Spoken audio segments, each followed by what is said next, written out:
So we got Sean in Milwaukee. How are you? All right. Hey, guys. How are you doing? Thanks for waiting.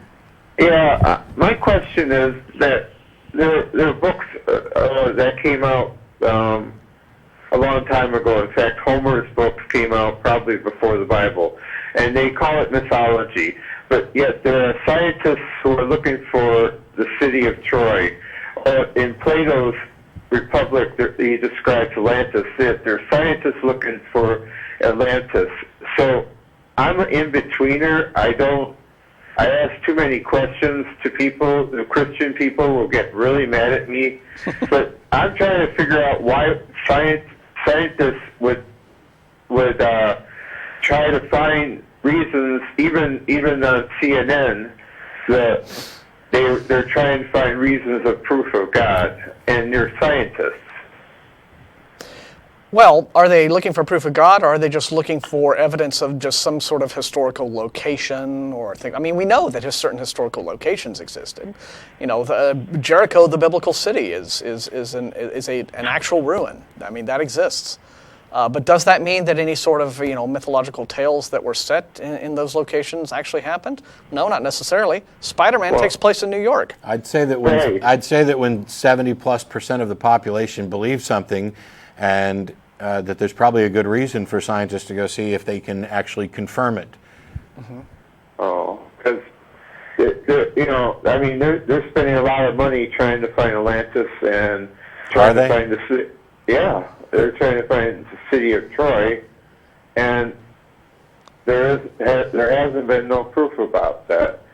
And how can there be proof, that about? I mean, you say the city of Jericho, but how can there be proof about anything that actually happened in Jericho that was mythology or wasn't mythology? Right. Yeah. So I don't understand what your actual question is. I think I know what he's getting at. Okay. You will find bogus researchers, people who have belief systems that they are looking for validation.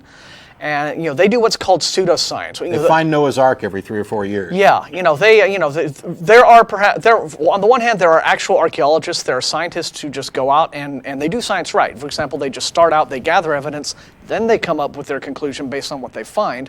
Then on the other hand, you have the pseudoscientists, and these are usually people with agendas, belief systems they need to protect or validate, and they're like, all right, we need to find evidence of X because it's what we believe, and so they go looking for, Atlantis or the Loch Ness Monster or Bigfoot or haunted houses or crop circles or whatever. They look for these things to validate something they've already decided to believe. So yeah, in that regard, there are a lot of people out there who pretend to be scientists and who talk like they're scientists and they have some kind of scientific cred. But they're bogus and there's people like that all over the place. So, there are people who are going to be looking for the gold of the lost Dutchman and everything else, because this one big discovery could potentially make their career, or because they have become convinced that they're on the right track, whether they are or not. They get some financial backing and they go out and do it. I don't really see what the problem is. Let them keep looking. The time to believe something is when they've actually found some evidence to support their claim. Until then, they're out looking, and they may be nuts or they may not be. Okay, all right. And actually, with the first caller, Lazarus was the first one who died, not Jesus. I'm sorry, what was that? What's the name? In the first caller that you had in the Bible, it says Lazarus was raised by Jesus. Yes. And he was dead. So actually, Lazarus was the first person. Did she say Jesus was the? I didn't hear her say Jesus was the first, or I would have corrected her. But there might have been and also after Jesus' resurrection, there's at least one gospel account of massive numbers of that was before the resurrection. Yeah, or before actually. It was during the death when the Jewish zombies came out of their graves. I read that part. I don't believe it, but I read that part because I heard you say there's no historical evidence based on that. It's fascinating. I never heard about the Jewish zombie invasion of Jerusalem until all these things you don't hear about when you're a church-going, Sunday school-going Christian. They only come up when you're an atheist. It's sort of like, this wasn't there all this time? I'm sorry. It's okay. The thing is that when I ask questions, and I get really angry reactions when the person cannot answer me. and these are Christians, and then they're mad at me, and they like, on Facebook they'll block me or something like that, and all I'm doing is asking a question. Sometimes questions can make people very uncomfortable if they don't feel that their answer is particularly good or convincing.